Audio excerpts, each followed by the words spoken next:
Buenos días, mi nombre es Mónica de la organización de IFAES y Finance Meeting y quiero dar la bienvenida a este webinar organizado junto con JUS sobre la hiperautomatización del departamento financiero.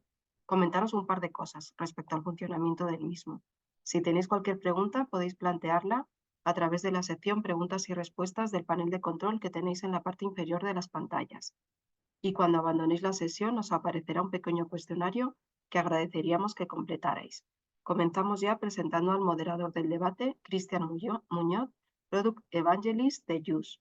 Cristian, cuando quieras puedes comenzar. Buenos días a todos, muchas gracias por estar aquí. Bienvenidos a este webinar sobre la transformación del departamento financiero a través de la hiperautomatización. Es un placer dar inicio a esta mesa redonda donde exploraremos cómo la integración de las últimas tecnologías disruptivas como la inteligencia artificial, el machine learning y la automatización robótica de procesos está revolucionando la gestión financiera de las empresas. Como ya me han presentado, mi nombre es Cristian Muñoz y soy Product Evangelist en JUS, editor de software para la automatización de las facturas de compra de origen francés, ya con varios años operando en el mercado español y especialistas en el uso de inteligencia artificial para automatizar procesos financieros. Bueno, en un mundo cada vez más digitalizado, la automatización de procesos financieros no es solo una opción, sino una necesidad para mantenerse competitivo y eficiente. Hoy nos sumergiremos en discusiones profundas sobre las aplicaciones prácticas de la hiperautomatización en diversos aspectos, desde la facturación hasta la gestión de costes y las proyecciones de escenarios futuros. Además, exploraremos la hoja de ruta para implementar la hiperautomatización en nuestros departamentos financieros, identificando los puntos claves de inicio y las estrategias para maximizar los beneficios obtenidos. Y, por supuesto, analizaremos las ventajas competitivas que pueden surgir de esta transformación. Para guiar nuestras reflexiones, contamos con un panel de expertos líderes en la industria, cada uno con una visión única y valiosa sobre este tema. Sin más preámbulos, quiero presentar a nuestros distinguidos ponentes. Luis Justi Pérez Ayala, de CENER. Hola, ¿qué tal? Buenos días a todos. Buenos días. También tenemos a Miguel Ángel Yunta, de Prosegur. Buenos días, ¿qué tal? Buenos días, Miguel. Y también tenemos con nosotros a Ángel Ventoso Aranda, del Grupo Lactalis. Hola, buenos días a todos. Buenos días. Ángel, no te vemos en cámara. No sé si puedes confirmar que tu cámara está encendida. Segundo. Sí, claro. Disculpar. Perfecto, ahora te Disculpar. vemos. No pasa nada. Bueno, bienvenidos a los tres y gracias por formar parte de esta mesa para poder aportar vuestra experiencia y conocimientos acerca de este tema. Ahora, sin más dilación para nuestra audiencia, profundicemos en el mundo de la hiperautomatización financiera y exploremos cómo puede transformar el departamento financiero. Comencemos. Yo quiero comenzar este debate, digamos, con una pregunta muy general para saber un poco, para ponernos en contexto sobre lo que vamos a hablar hoy. Y la pregunta que tengo es, ¿qué es la automatización? Quizás tú, Ángel, podrías ayudarnos con esta pregunta para ponernos en contexto. Tú eres la persona más técnica que tenemos aquí. Que nos digas qué es la automatización y qué diferencias existen entre automatización e hiperautomatización. Perfecto, sí. Buenos días a todos de nuevo.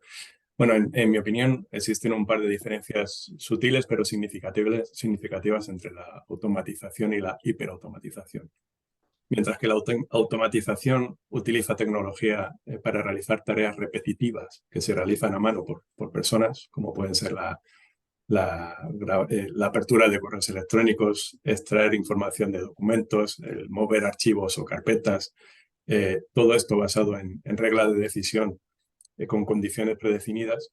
La hiperautomatización da un paso más y basándose en la combinación de diferentes tecnologías como los RPAs, la robótica, el procesamiento de lenguaje avanzado, la inteligencia artificial o el aprendizaje automático, es capaz de automatizar múltiples tareas y tomar o proponer decisiones imitando juicios humanos. Como resumen, podríamos decir que la hiperautomatización es una evolución natural de la automatización. Ok, y oye, bueno, también quisiera abordar para que sigamos entrando en contexto, ¿qué ventajas ofrece la automatización e hiperautomatización también a nuestros negocios actualmente? ¿Qué es lo que has visto? Sí, pues entre otras ventajas nos ofrece la posibilidad de operación 24/7, ya que los procesos automatizados pueden trabajar de manera continuada y sin intervención humana.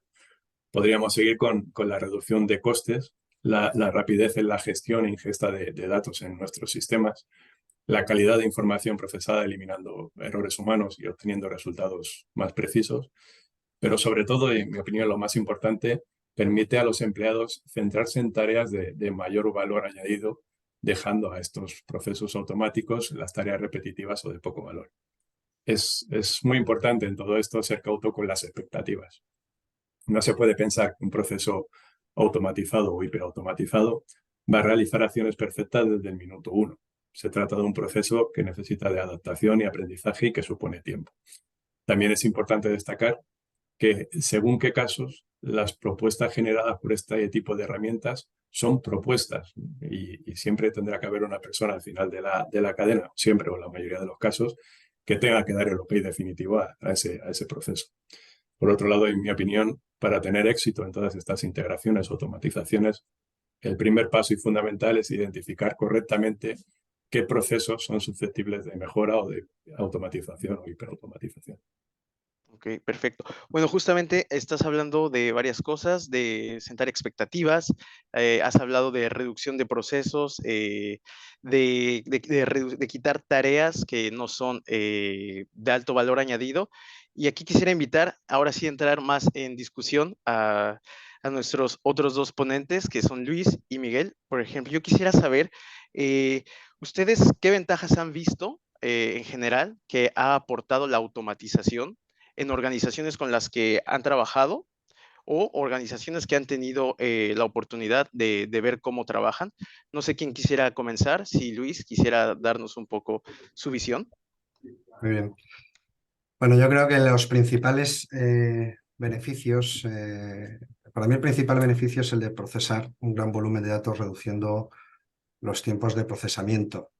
Y estos tiempos de procesamiento no solamente en cuanto al volumen de datos que se están procesando, sino también a la interacción que se hacen entre diferentes tecnologías, entre diferentes plataformas tecnológicas. Todo esto permite a las direcciones financieras pues, poder disponer de la información de forma inteligente y además en tiempo real. Esto, como ha dicho Ángel, además, hace unos instantes, se puede hacer además en continuo, ¿no? Trabajando todas las plataformas 24/7. Por poner unos ejemplos concretos, nos podríamos tirar aquí mucho tiempo, de hecho seguramente estaremos comentando muchos ejemplos durante el webinar. Por ejemplo, las previsiones de tesorería pues, podrían ser calculadas de forma inteligente con base en ciertos criterios preestablecidos de entrada y salida de caja, ¿no? Todo esto configurado en los sistemas, ¿no?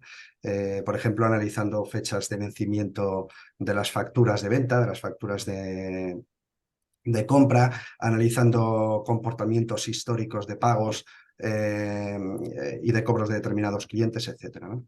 Entonces, lo mismo pues, se puede hacer con la evolución prevista del periodo medio de pago, del periodo medio de cobro y de una serie de reporting. Estoy hablando del ámbito de tesorería, pero también, por supuesto, en el resto de procesos. La hiperautomatización al final nos ayuda a poder consultar la información de una manera más rápida, de una manera más precisa, nos permite integrar sistemas de una forma más ágil, ¿no? Históricamente, bueno, pues al final desde la dirección financiera usamos muchísimas plataformas, pues los ERPs, los EPMs, los TSMs y un montón de soluciones, ¿no? Pero al final integrar todas las soluciones pues, requiere un esfuerzo de integración y demás. Hoy en día hay plataformas en el mercado que de manera ágil pues, te permiten hacer integraciones muy rápidas sin tocar lo que es el core de las plataformas tecnológicas. Otros usos, pues oye, pues asistentes virtuales que todos conocemos, ¿no? De cara a los clientes, pero también son utilizados asistentes virtuales de inteligencia artificial desde procesos de soporte a áreas corporativas. Hablo de centros de servicios compartidos, que también en el ámbito de las finanzas son muy importantes, pero no solo eso, ¿no? También las compras, en el área de sistemas de información, etcétera, ¿no? En definitiva, la hiperautomatización pues, nos ayuda a detectar de forma más rápida y precisa pues dónde está lo que necesitamos conocer. Por ejemplo, si estamos estamos con una solución de tesorería, pues hay herramientas que con inteligencia te pueden detectar si hay algún movimiento sospechoso, si hay cuentas que a priori podrían ser, cuentas bancarias que a priori podrían ser fraudulentas y lo hacen en función pues, de la localización, etcétera, ¿no? Si estamos hablando en el ámbito de la gestión de los gastos de viaje, pues oye, hay herramientas que con inteligencia pues, son capaces de detectar la huella de carbono que se ha producido en función del viaje realizado. Sabemos que la huella de carbono es un dato fundamental, ¿no? En función de todo el reporting ESG que nos están exigiendo. También son capaces de identificar el gasto directamente pues, al centro de coste, al departamento, al objeto de coste donde se debe alojar ese gasto en ese momento. Bueno, hay multitud de aplicaciones, ¿vale? Pero sobre todo yo diría disponer de la información de manera ágil.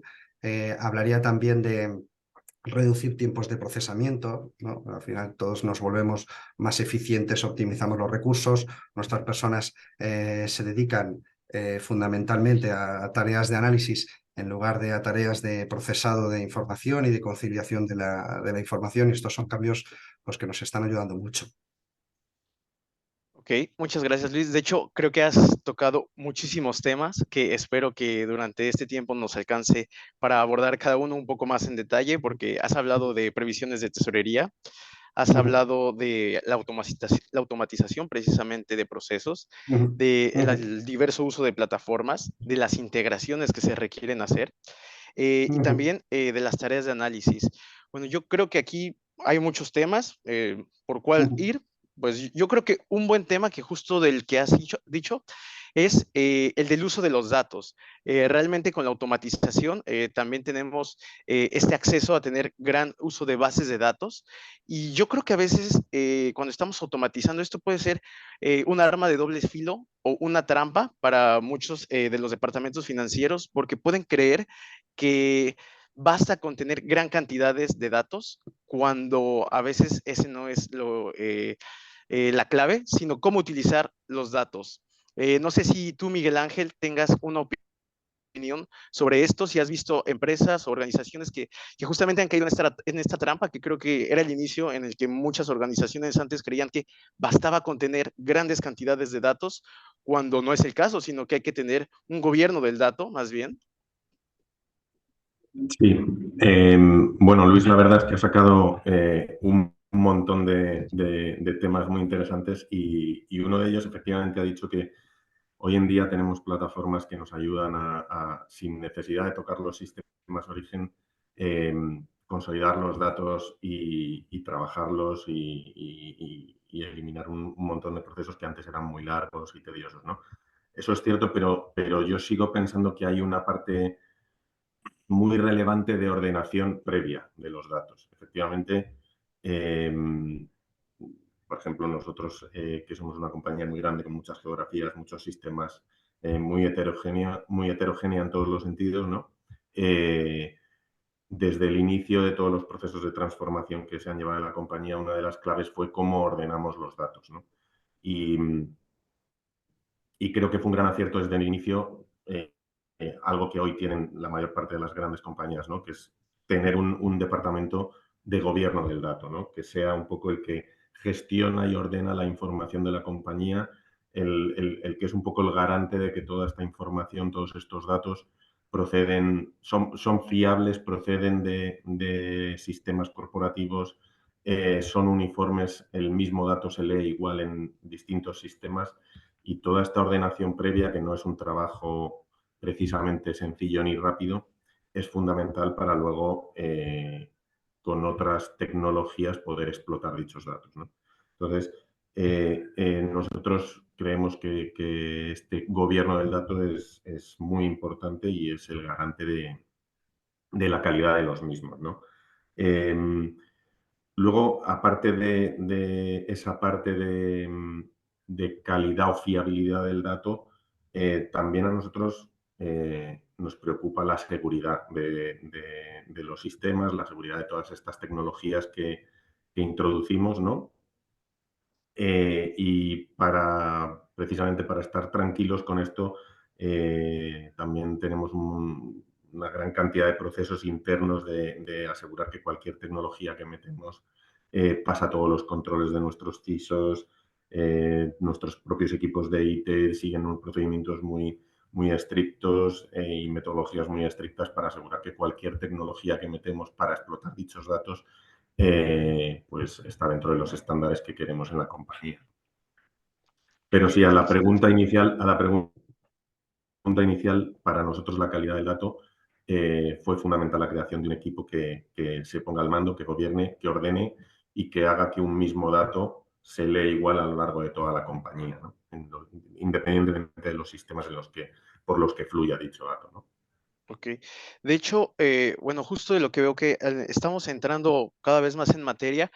Y antes de ir más profundo, de hecho, acabo de pensar que justamente estaba leyendo unos datos de cómo está siendo adquirida en España la inteligencia artificial. En 2023, 9% de las compañías utilizaban inteligencia artificial. Realmente es poco, eso es un porcentaje muy pequeño. Recientemente leí un artículo del País donde decía que ahora, en este año 2024, estamos en 40%. Ha subido, si se corrobora este dato. Sin embargo, resulta que aún hay 60% de las compañías españolas que no tienen una utilización de la inteligencia artificial dentro de sus organizaciones.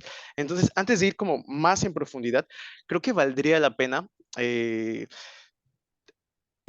definir cómo sería un proceso o una hoja de ruta que podríamos dar si yo en este momento soy el CFO de una compañía que quiero empezar una digitalización, que quiero adoptar procesos justamente de automatización. ¿Cuál sería la hoja de ruta, los primeros puntos que yo tendría que definir antes de ir más allá a lo que se puede hacer una vez que ya hemos establecido la inteligencia artificial y la hiperautomatización dentro de nuestras organizaciones?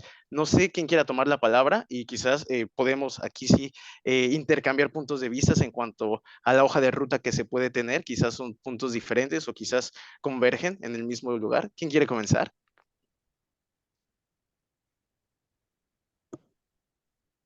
Yo si quieres te Ok, bien. lanzo algunos puntos, Perfecto. lanzo algunos Sí, puntos y luego hay perfecto. que Luis y Ángel complementen o contradigan lo que quieran, ¿no?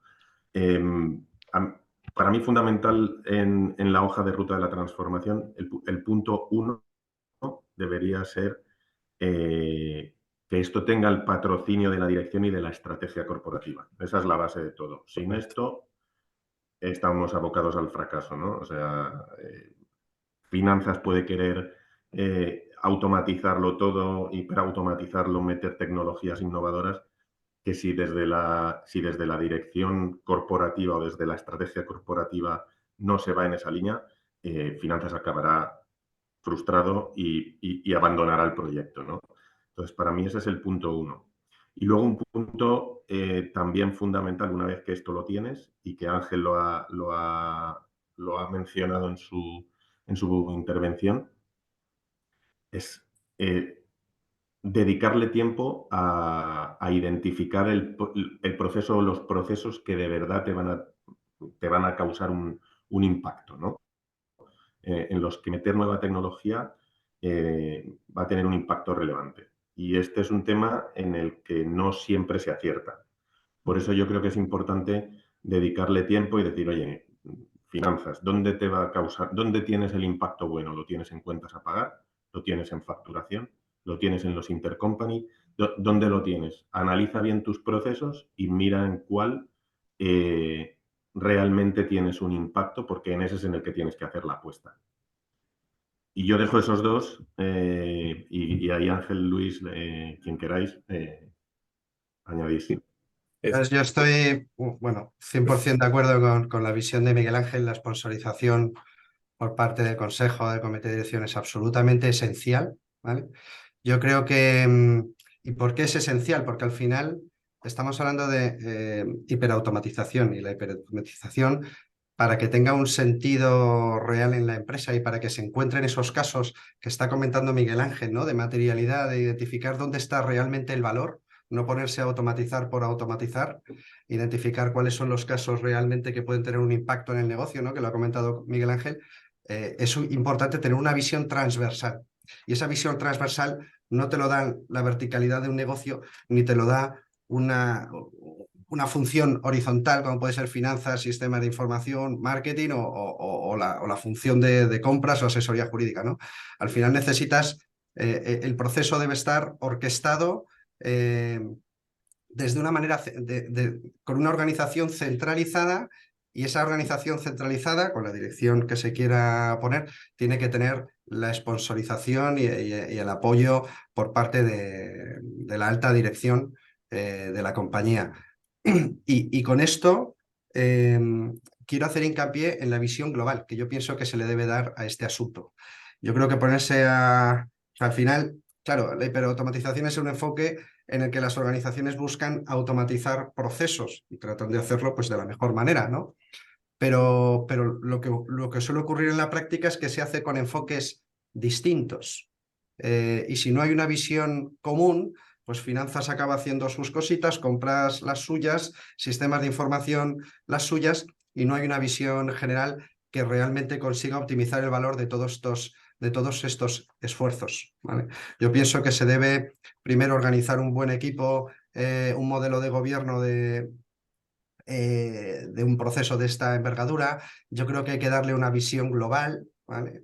En el sentido de encontrar esos procesos que pueden ser algunos de finanzas, otros de suministros y otros de la cadena de producción. Es que no, hay que hacer ese ejercicio y hacerlo con un equipo realmente con capacidad de decisión y con entendimiento de todos los procesos de la empresa. Es decir, yo creo que se debe dejar de lado un poco el enfoque táctico, ¿no? E ir un poco a un enfoque global con una estrategia clara y una hoja de ruta clara. En cuanto a la ejecución, pues oye, pues un modelo que encaja perfectamente aquí es el modelo de despliegue de proyectos ágil, ¿no? Donde se van generando casos de uso, se van probando, se van poniendo en funcionamiento de una manera con un piloto, luego se puede ir escalando y demás. Yo creo que es el enfoque óptimo para este tipo de proyectos. Sí, Muy interesante. por añadir un ¿Quieres poco, agregar algo, Ángel? sí, solo reconfirmar lo que comenta Luis y Miguel Ángel. Al final se trata de no ser islas independientes. Yo, desde el mundo IT, al final recibo peticiones de todos los departamentos, de todas las áreas de finanzas, de supply chain, de todas, y al final te das cuenta de que hay puntos que están en común y sin embargo cada uno intenta buscar la solución por su parte. Es fundamental lo que comentaba Luis, tener a alguien encima que esté pendiente de todo lo que se puede enlazar, porque al final se trata de que todos ganemos, no que el departamento financiero esté automatizado al 100% y el resto de departamentos estén siguiendo picando a mano la información. Entonces, para mí es muy importante eso y también tener en cuenta que ahora el tema del mundo de inteligencia artificial ha sido una bomba y está muy de moda y ahora parece ser que cualquiera es capaz de poner en marcha herramientas de inteligencia artificial para solucionar cualquier problema. Ser cautos con lo que nos intentan vender porque después no es tal lo que venden como la realidad que te puedas... Y si te frustras en un primer proyecto de este tipo, luego te cuesta mucho retomar. Entonces, es preferible ir pasito a pasito y de esta manera construir una gran base a empezar por lo grande y frustrarse. Es muy interesante lo que acabas de decir, que precisamente la inteligencia artificial es algo que existe desde los años 50. Poco a poco se va democratizando. Justamente España lo que busca es una democratización de la inteligencia artificial.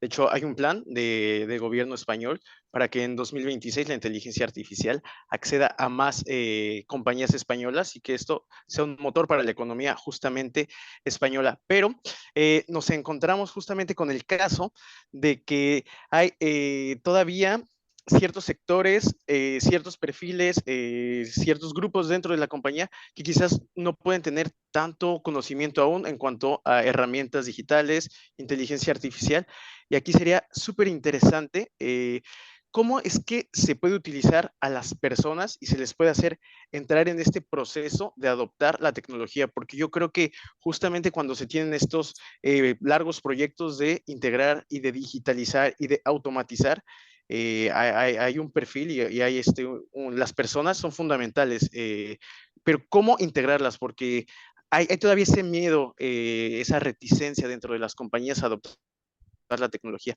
¿Cómo hacerlas parte justamente de este proceso? ¿Tú quieres comenzar, Ángel? Siempre está claro que al final el miedo al cambio siempre existe, y sobre todo cuando te dicen que algo que una persona lleva haciendo años, que era grabar pedidos o contabilizar facturas, de la noche a la mañana puede dejar de hacerlo. Entonces, la gente de por sí te encuentras con muchas reticencias a todo este tipo de soluciones.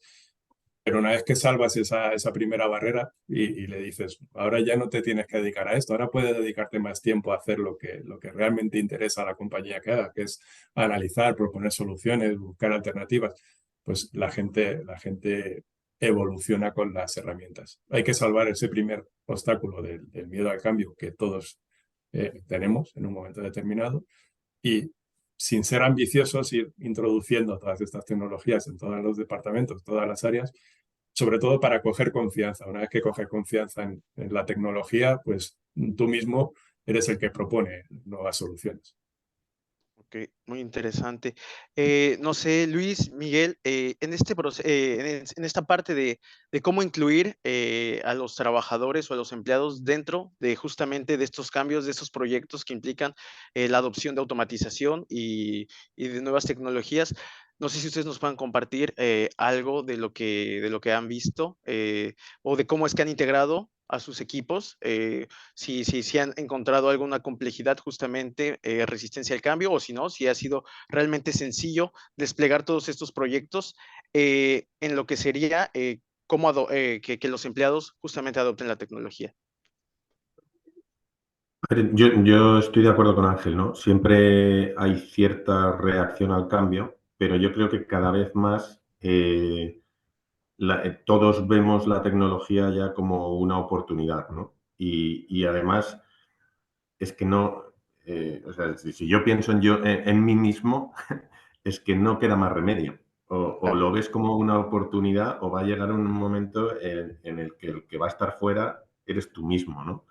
Entonces, yo particularmente en mi experiencia con los equipos con los que he trabajado y tal, lo que veo es que todos cada vez lo ven más como una oportunidad. Entonces, ellos ven la tecnología como una herramienta que les va a ayudar a ser más eficientes, que les va a ayudar a ser más valorados, a tener un perfil profesional más potente. Entonces, estoy viendo cada vez más ese enfoque frente al enfoque de, oye, me van a quitar. Yo siempre, como decía Ángel, yo siempre me he dedicado a contabilizar facturas. En el momento en el que venga una solución que automatice parcialmente o totalmente esa tarea, yo ya no sirvo, ¿no? El ser proactivo y proponer las soluciones, independientemente de la tecnología que luego venga para implantarlas, ¿no? El proponer esas soluciones te da un perfil más valioso que el que tenías el día anterior, ¿no? Entonces yo creo que los equipos cada vez lo perciben más así, y tanto es así que esto ha derivado en otro tema a solucionar, ¿no? Que es que todo el mundo propone iniciativas, todo el mundo tiene ideas, y eso que es muy positivo, tiene una vertiente no tan positiva, que es que llega el saber priorizarlas, ¿no? Claro. Y esa priorización muchas veces se puede convertir en un problema si no lo haces bien. Entonces, yo creo que las organizaciones, yo creo que la cultura de la transformación ya está totalmente impregnada por lo que yo he podido ver, ¿no? Y ahora lo que nos toca, por ejemplo, lo que nosotros estamos trabajando mucho es ser capaces de hacer bien la priorización de todas las iniciativas que te llegan de todas partes, ¿no? Y ahí,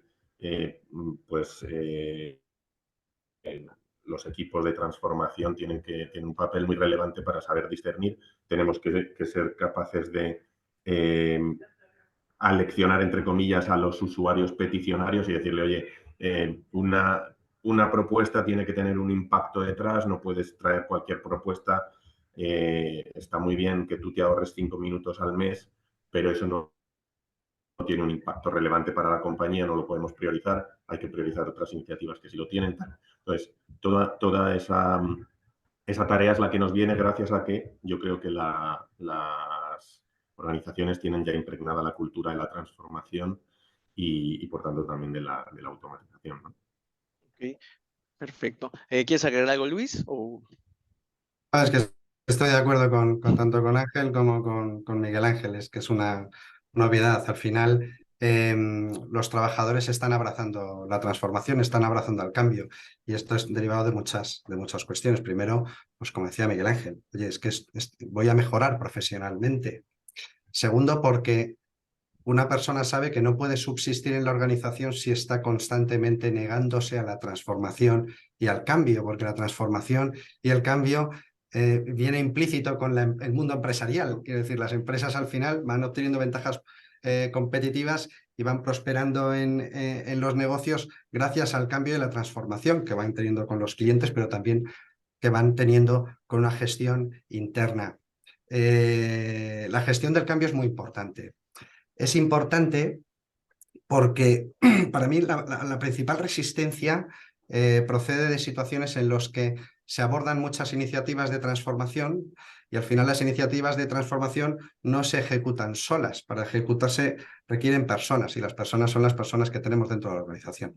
Si se ejecutan muchas actividades sin considerar la carga de trabajo de las personas que tienen que llevar a cabo, por ejemplo, procesos de definición y demás, pues claro, estas personas pueden saturarse y pueden ver la transformación como un problema. O sea, yo veo más la sobrecarga de trabajo como un tema a gestionar que como yo pierdo mi parcela porque viene una nueva tecnología a sustituir mi trabajo. Yo creo que eso está cambiando mucho, como decía Miguel Ángel, y yo creo que está más en cuanto a la propia gestión de las personas, de los tiempos y de los esfuerzos. Ok, muy interesante. Y hablamos justamente de cambio. Decías que efectivamente la empresa es un ente que constantemente va cambiando y justamente los perfiles que están al interior de la empresa van cambiando. Yo aquí me surge una pregunta para ti, Ángel. ¿Cómo ha sido tu relación a lo largo de los años? ¿Cómo es que tú has visto que ha sido la evolución de la dinámica que has tenido justamente con el CFO dentro de la empresa? ¿Cómo es que lo has visto evolucionar? ¿Cómo ha sido quizás antes tus dinámicas al momento de desarrollar proyectos en conjunto de tecnología y cómo es ahora? No sé si nos puedas compartir un poco. Sí, sí, perfectamente. A ver, la relación entre IT y el financiero en las empresas de mi grupo siempre ha sido muy estrecha y muy buena, salvo cuando hablamos de dinero, que eso ocurre en todos los sitios, que ahí ya podemos tener algún roce, pero en temas de tecnología no hemos tenido ningún roce. Personalmente observo que de un tiempo a esta parte el departamento de IT no se tiene que dirigir al departamento financiero o a cualquier otro departamento a vender, intentamos vender soluciones tecnológicas a dicho departamento, sino que ya el propio departamento financiero viene al departamento de IT proponiendo soluciones o áreas de mejora donde poder actuar de manera conjunta para conseguir ese objetivo. Para mí el cambio fundamental de un tiempo a esta parte ha sido ese, que es ya el propio departamento el que solicita este tipo de herramientas, incluso propone algunas herramientas que luego unas encajan y otras no encajan, pero es el propio departamento el que viene a IT, cuanto antes era IT el que iba un poco guiando a estos departamentos. Okay, muy interesante. Y aquí justamente yo quiero lanzar una pregunta a Luis y a Miguel, justamente respecto al perfil de CFO. ¿Consideran que el perfil de CFO ahora tiene que ser un experto en tecnología o no es exactamente el caso? Bueno, en mi opinión no debe ser un experto en tecnología, pero sí debe procurar disponer de personas dentro de su área con conocimiento en tecnología y no solo en tecnología, sino en transformación y en cambio. Definición de proyectos estratégicos, en la ejecución de los mismos, en gestión de proyectos y con un conocimiento de las plataformas que le pueden hacer la vida más sencilla, ¿vale? Y esto es una cuestión, es que no tiene discusión a día de hoy. Yo creo que prácticamente todas las direcciones financieras tienen este perfil, que es un perfil un poco híbrido entre la función financiera y el área de sistemas y tecnologías de la información. ¿Estás de acuerdo, Miguel? Sí, estoy bastante de acuerdo. Yo creo que el CFO no necesariamente tiene que ser una persona con enorme conocimiento de las tecnologías, tiene que ser capaz de conceptualmente entenderlas y ver su aplicabilidad. Y es fundamental, evidentemente, que se rodee de personas más familiarizadas con la tecnología y con la transformación. Yo creo que eso es lo que es un poco la tendencia de todas las áreas financieras, ¿no? Al final, como decía también Luis al principio, ¿no? En finanzas estamos rodeados de distintos sistemas de los que extraemos la información para poder hacer nuestro trabajo, ¿no? Entonces, necesitamos tener esos equipos que conozcan esos sistemas, que sepan cómo interactúan, que sepan cómo podemos mejorarlos, cómo podemos explotar la información que hay dentro. Y dentro de nuestros equipos es fundamental tener algunos perfiles de estos. Okay. De igual forma, hablando del perfil justamente del CFO, ¿consideran que para tener ventajas competitivas dentro de la industria, el CFO debe ser un early adopter o debe esperar hasta que la tecnología está bien cimentada dentro del mercado y ver si funciona? Aquí, no sé, me parece que es una duda y cada uno de vosotros tendrá vuestra opinión muy particular. Bueno, Mi pues... opinión, vale, dale, Luis, dale. perdona, Miguel Ángel, no. Bueno, en mi opinión debe ser un early adopter en el sentido de que la función financiera viene a ser el corazón de los procesos de todas las empresas, y en cuanto a que la función financiera ha pasado ha evolucionado, ¿no?, hacia una función muy estratégica y una función donde de manera proactiva está suministrando información muy relevante a los negocios para la gestión de los propios negocios y de los proyectos que llevan a cabo y demás, ¿no? Entonces, desde esa perspectiva, la función financiera debe tener la máxima tecnología posible para ayudar a esos objetivos, ¿vale? Yo, después de 39 minutos de webinar, creo que es la primera vez que no estoy 100% de acuerdo. Pero no estoy en desacuerdo, simplemente no estoy 100% de acuerdo, ¿no? A ver, yo creo que ahí dentro de finanzas también tenemos que diferenciar entre distintos procesos, ¿no? Para mí hay procesos más, llamémosle, higiénicos de compliance y tal, donde hay, en mi opinión, que meter mucha tecnología en los procesos masivos porque te liberan puntas de trabajo, porque te hacen más eficiente, te hacen más productivo, pero siempre desde un enfoque muy estándar, en mi opinión. Y otros procesos que sí que son más core, dependiendo del sector, evidentemente, dependiendo de la tipología de compañía, etcétera, donde los procesos son más a medida, y ahí, para mí, la tecnología hay que meterla precisamente para seguir diferenciándote en ese proceso core. Y no necesariamente es un proceso estándar, ¿no?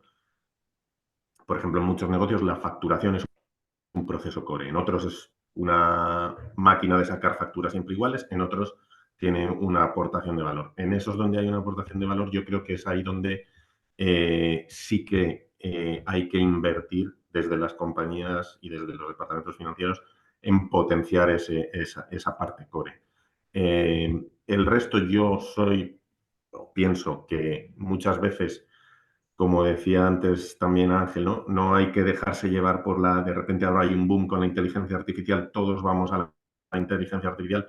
Hay que también esperar que te traen, por ejemplo, las herramientas con las que ya trabajas, que ellos que sí que son potentes en invertir en esa tecnología porque es su core, te pueden traer cosas que te puedan servir y no necesariamente ahí tienes que ser el early adopter. Puedes ser un early majority o no sé cómo se llama, el siguiente paso al early adopter, que al final te beneficies ya de cosas probadas, fundamentadas y con éxito en el mercado. Porque al final hay procesos en los que nosotros tenemos que ser evidentemente eficientes, competitivos internamente, porque si no, no aportamos valor, pero no somos el diferencial, en mi opinión. Ok. Ángel, tú tienes un Sí, no. perfil más técnico. Sí. ¿Qué opinión tienes? A ver, yo simplemente por aportar. Estoy de acuerdo para ambas posiciones, ¿vale? Pero también hay que tener en cuenta que para ser pioneros en la implementación de nuevas soluciones, tienes que aceptar también el fracaso, ¿vale? Porque el ser pionero supone que puede ser un éxito o no puede ser un éxito. Entonces, cuando desde IT nos enfrentamos a, ojo, esto puede salir bien o esto puede salir mal, pues el negocio no siempre está por la labor de decir, bueno, vamos a intentarlo. Entonces, al final, pues ser pionero desde IT pues es siempre el intentar estar a la última, pero también hay que ser consecuentes de que ser pionero puede significar un fracaso. Si estás dispuesto a asumirlo, adelante. El que primero llega a América es el que la descubre, eso está claro, pero tienes que tener asumido que dentro de ese primer paso puedes fracasar. Entonces, teniendo eso claro, pues, y presupuesto, es importante también. Teniendo eso claro, ser pionero, desde luego, es una ventaja, porque si lo consigues vas a tener una ventaja competitiva contra el resto de tus competidores, pues está claro. Okay. Hablando justamente de ser pionero o de no ser pionero, justamente, la automatización es uno de los procesos, es uno de los procesos que se puede justamente trabajar con la inteligencia artificial, pero hay otras cosas que se pueden hacer con inteligencia artificial. Tú, Luis, lo estuviste mencionando justamente al inicio, el ACE de previsiones de tesorería calculadas. Creo que en el pasado el departamento financiero trabajaba justamente mucho por hablar del pasado, y ahora con esta adquisición de la inteligencia artificial, de la tecnología dentro del departamento financiero, se puede ver mucho hacia el futuro, mucho de lo que va a suceder. No sé si nos puedes hablar un poco de otras vertientes, de cómo es que tú utilizas o has visto que las compañías utilizan justamente la inteligencia artificial para ver lo que van a hacer en el futuro y no precisamente lo que hacen en el presente o lo que sucedió, lo que es pasado. Bueno, el mundo predictivo es lo que prima ahora mismo en la función financiera y en el fondo es lo que ha primado siempre. Lo que pasa es que históricamente pues la dirección financiera tenía muchos problemas para poder proyectar la información a futuro y lo fácil era pues oye, analizar la información pasada y de ahí pues extraer conclusiones. Hoy en día hay tecnología con capacidad de incorporar inteligencia a determinados procesos que pueden permitir proyectar a futuro. Por ejemplo, puede ser utilizada para previsiones de tesorería, como he dicho, ¿no? Al final, las previsiones de tesorería, pues las más fáciles de obtener son a muy corto plazo, ¿no? Basadas en facturas de cobro y pago y comportamientos de compra. Pero bueno, ya he dicho que se podría sacar esa incluso de manera de corto plazo. Claro, a largo plazo ya la información pues empieza a costar más, ¿no?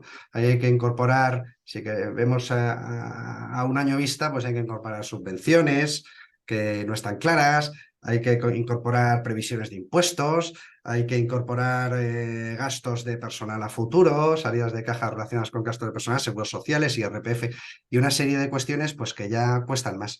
Pues ahí, claro, ¿qué es lo que están ayudando las herramientas en concreto de PM, ¿no? De presupuesto y de previsión y de planificación?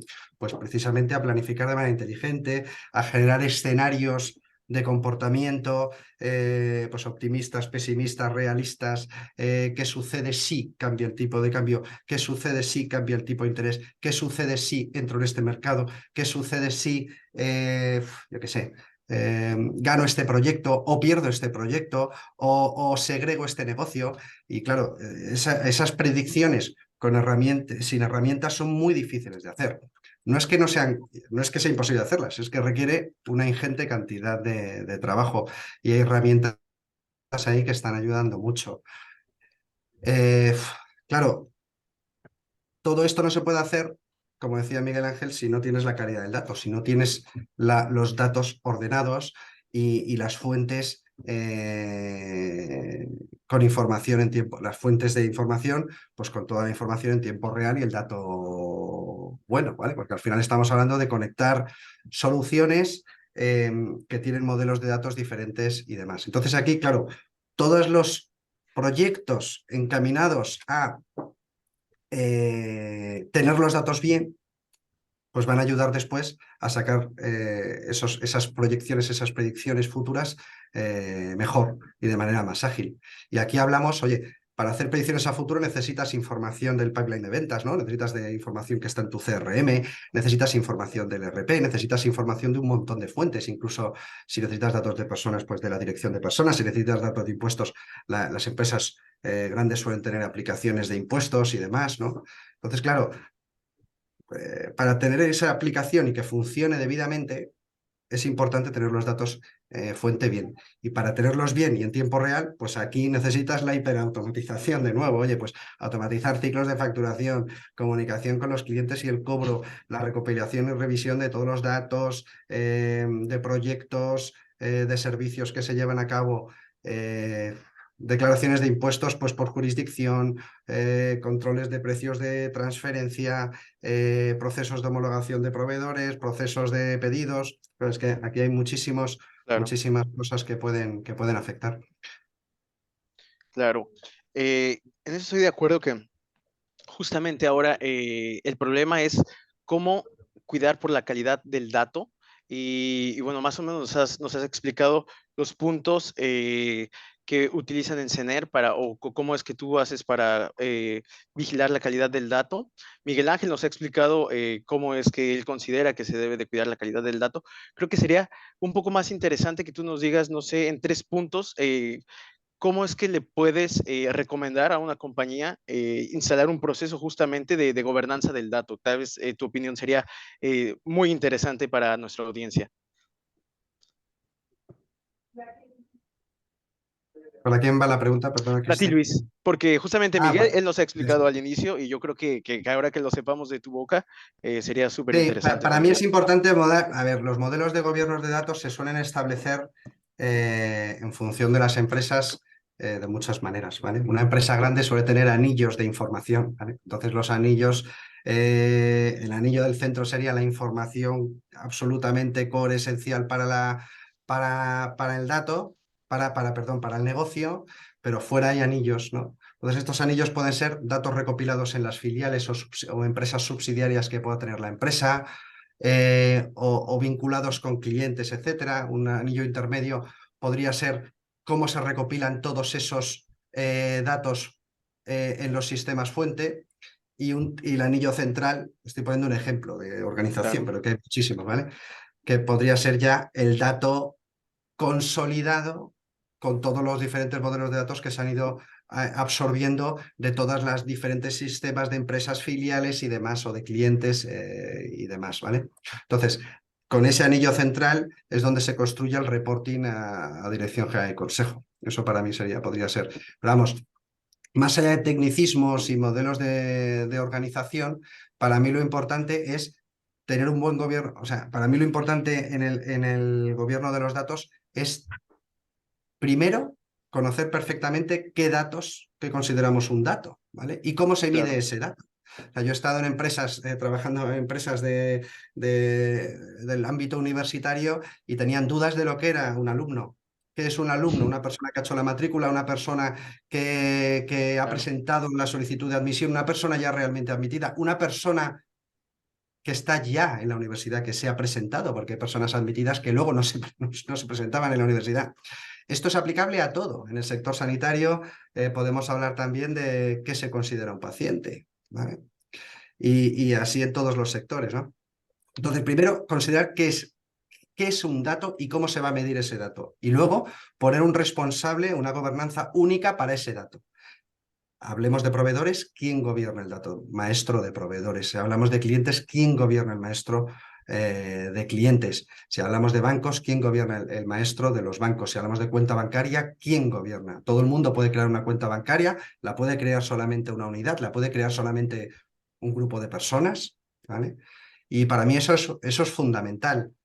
Y luego establecer comités para la gestión de la gobernanza de esos datos. Es decir, yo puedo ser el responsable del dato maestro de clientes o del dato maestro de proveedores, pero necesito estar en conversaciones con alguien que gobierne los datos en toda la organización y que nos hable de buenas prácticas de gobernanza del dato y demás, ¿vale? O sea que yo creo que, por un lado, hay que hablar de gobernanza de los datos a nivel corporativo, a nivel grupo, que establezca las políticas y los procedimientos que se tienen que llevar.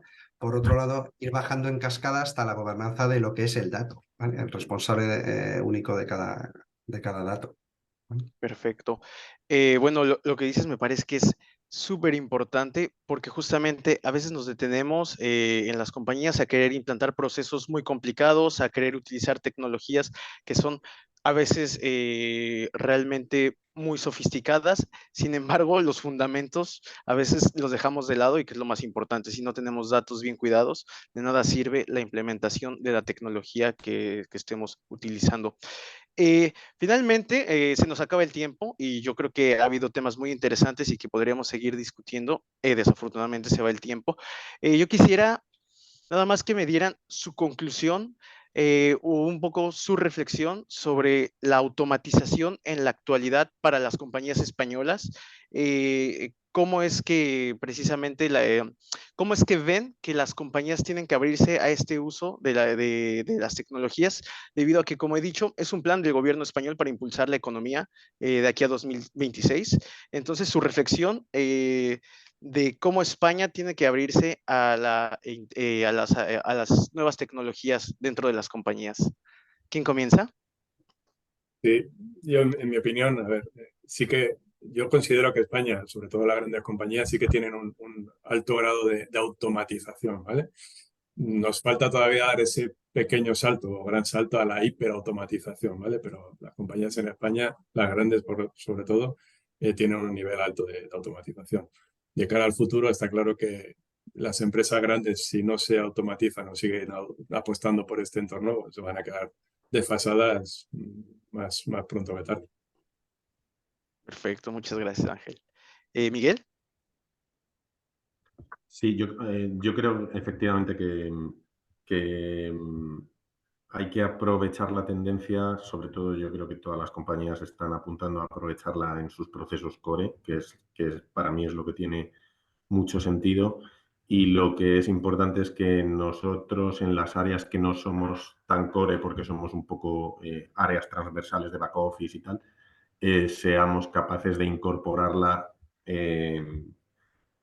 con criterio, asegurando el retorno de la inversión y que vayamos poco a poco siendo más productivos, más eficientes y aportando ese valor. Pero yo creo que sí, que a nivel país y a nivel tejido empresarial del país, la tendencia va a ser, oye, los procesos core metemos toda la potencia, toda la inversión y para las áreas de back office va a quedar menos, pero tenemos, yo creo que con esa cultura de la que hemos hablado al principio dentro de las propias organizaciones, impulsarla y conseguir hacer también nuestros buenos progresos, ¿no?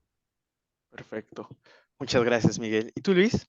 Yo coincido con mis compañeros del webinar de hoy. Yo creo que la cultura de cambio, la cultura de transformación está ya impregnada en todas las sociedades españolas. Las grandes, desde luego, y las pequeñas, pues también, porque hoy en día la tecnología,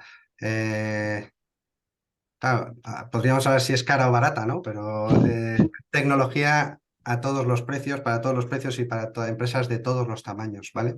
Las empresas que están proveyendo la tecnología se están esforzando en introducir todas las nuevas tecnologías que tienen a mano para ser más competitivas ellas mismas. Hablo aquí de empresas de fabricantes de software y demás, ¿vale? Y también de proveedoras de servicios, ¿vale? Un servicio de auditoría incorpora la inteligencia artificial, un servicio de cualquier cosa está incorporando ya este tipo de tecnologías. Entonces, al final, de una manera directa, diciendo quiero incorporar yo estos procesos, voy a montar un proyecto de análisis e incorporación de la IA dentro de la organización, o de una manera indirecta, como decía Miguel Ángel antes, que me ha parecido interesante. Oye, un cambio que viene intrínseco por las propias plataformas que ya tengo, los ERPs, los EPMs, los CRMs, etcétera. Todas estas soluciones van incorporando ya per se soluciones de inteligencia artificial que nosotros vamos adoptando en los distintos upgrades de las soluciones y demás. Tanto de manera indirecta como de manera indirecta, yo creo que esto es un camino imparable y va a ser más rápido de lo que todo el mundo podía pensar de manera inicial, de manera previa. Estoy totalmente de acuerdo contigo, Luis, y con todos vosotros. Creo que aunque se quisiera parar, esto es imposible a escala mundial, a escala país, a escala organización. No se puede ser reticente al cambio, justamente hay que abrazarlo. Bueno, realmente os agradezco mucho a los tres por la participación. Y bueno, a nuestro auditorio, así llegamos al final de nuestra mesa redonda sobre la transformación del departamento financiero a través de la hiperautomatización. Ha sido un honor contar con la participación de nuestros distinguidos ponentes, quienes han compartido realmente valiosas ideas y experiencias sobre este tema crucial para el futuro de las finanzas corporativas. Durante nuestra discusión hemos explorado las diversas aplicaciones prácticas de la automatización de los departamentos financieros. Hablamos de facturación, de gestión de costes, de proyección de escenarios, de tesorería. También hemos analizado detalladamente la hoja de ruta para implementar con éxito la automatización, identificando puntos claves de inicio y estrategias para maximizar beneficios obtenidos. Hemos destacado ventajas competitivas que pueden surgir de esta transformación radical, como la mejora de la eficiencia operativa, la toma de decisiones más informadas y la capacidad de adaptación a un entorno empresarial en constante cambio. Nuevamente quiero agradecer sinceramente a nuestros ponentes, a Luis Justi Pérez Ayala de CENER, a Miguel Ángel Yunta de Prosegur y a Ángel Ventoso Aranda de Grupo Lactalis por compartir sus valiosos conocimientos y perspectivas con nosotros hoy. Como conclusión, me gustaría recordar a todos que la automatización de procesos financieros no es solo una tendencia, sino una necesidad para las empresas que desean mantenerse competitivas en el panorama empresarial actual. Es un viaje continuo que requiere compromiso, innovación y colaboración entre diferentes áreas funcionales de la organización. En nombre de YUS España, quiero agradecer a todos vosotros por vuestra participación activa y vuestro interés en este importante tema. Espero que nuestras discusiones hayan sido informativas y útiles para todos los asistentes. Sigamos avanzando juntos hacia un futuro financiero más automatizado, eficiente y exitoso. Gracias y hasta la próxima. Hasta luego, gracias. Gracias. Gracias. Hasta luego.